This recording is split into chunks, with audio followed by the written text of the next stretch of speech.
investors and traders, and welcome to the weekly market report with the market guys. I'm AJ Monty. This is a 3-year weekly candle chart of the Dow Jones Industrial Average ETF, ticker symbol DIA. And I left my channel lines on here from last week so you can see that we are still in the middle of this trading range, and it looks as though we are reaching another area of resistance. Let me remove this line for you so I could zoom in and show you what I'm talking about. If I go to this high from the bearish engulfing pattern that was back on March 2nd, and I draw a horizontal line from that high, you'll see that we are in fact reaching resistance from that high, and the volume is dropping down here. You see the weekly bars are going down, and that's a sign of a weakening trend. So if the prices are going up and the volume is going down, then we have to be more cautious when we're handling any long positions, and we need to be very protective. Now if I go to the daily candle chart, you'll see that that line should hold. Yes, it did. And we also have gaps below the market now right here. Thursday we gapped up, and again we have lower volume from today, Friday, and there's a good chance that the market will go back down to fill that gap and pivot away from that resistance. So I am not a strong bull here. In fact, I'm very cautious. I am preparing people to move to cash using stop loss orders, and I think that's just good self-defense when it comes to managing your finances in the stock market these days. Now if we look at the SPY, this is the S&P 500 ETF, also known as the spiders.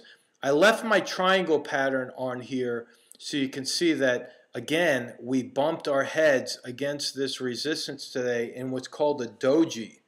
Now all these terms that I'm using are things that we've done videos about on our website, and I'll direct you to that towards the end of this report, where you can go to our library and learn more about what I'm talking about here. That doji is a sign of indecision. It usually is a pivot point.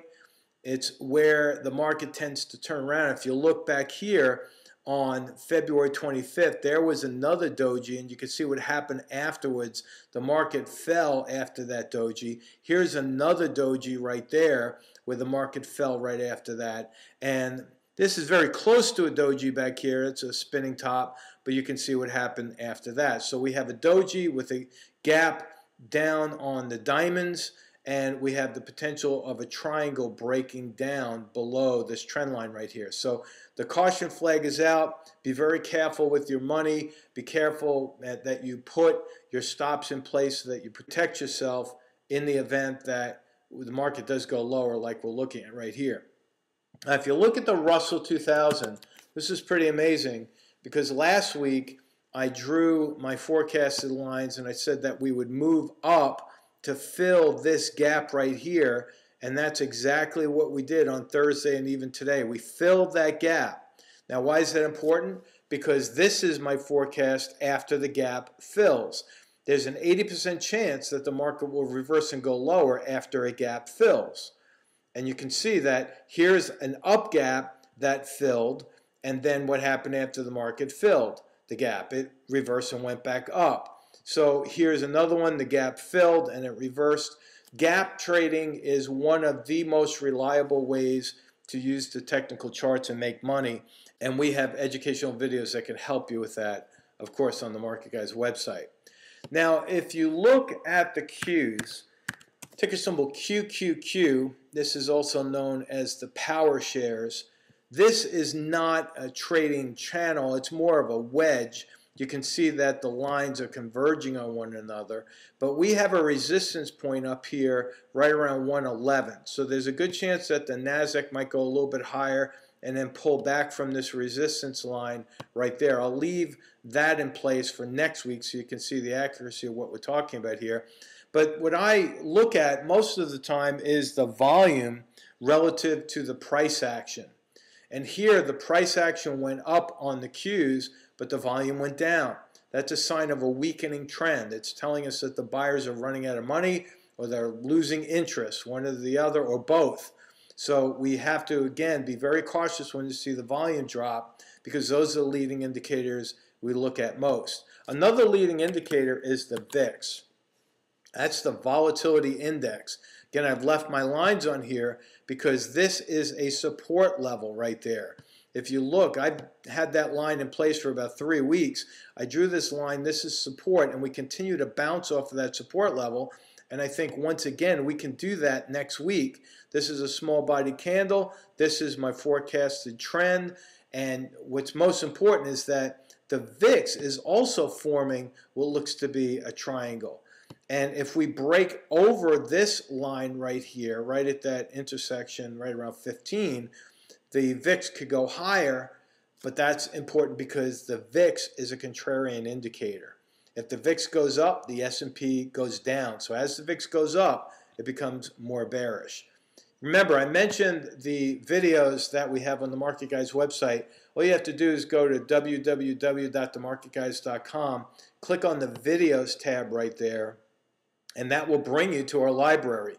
All of the things that I've mentioned so far in this video are recorded on this educational site. And we have Trading the Gap, very important video, using the 1% rule for managing risk when you're using these strategies. And if you go down to the bottom of the page here, you'll see that we have triangle patterns and wedges. These are the patterns that I identified for you today, and it's good to brush up on that so you know how to trade them and put the odds in your favor while you're trading. You know, this Monday we have an open house Q&A session. If you go to the Market Guys website front page, there's a link to register for that free event. It's May 18th. That's a Monday at 8 p.m. Click on that link, and that will bring you to the registration page. You're more than welcome to invite someone, a friend, family member. You don't have to pay us anything. It's just 1 hour, action-packed, where you can submit your stock symbols. We'll analyze those, answer your questions. It's a lot of fun. And quite often you get some good stock ideas from the audience. As we analyze stocks, there's always a good trade candidate that pops up. We haven't failed yet, and I've been doing this for almost 10 years with the open house. So this is a lot of fun. Don't miss it. It's free.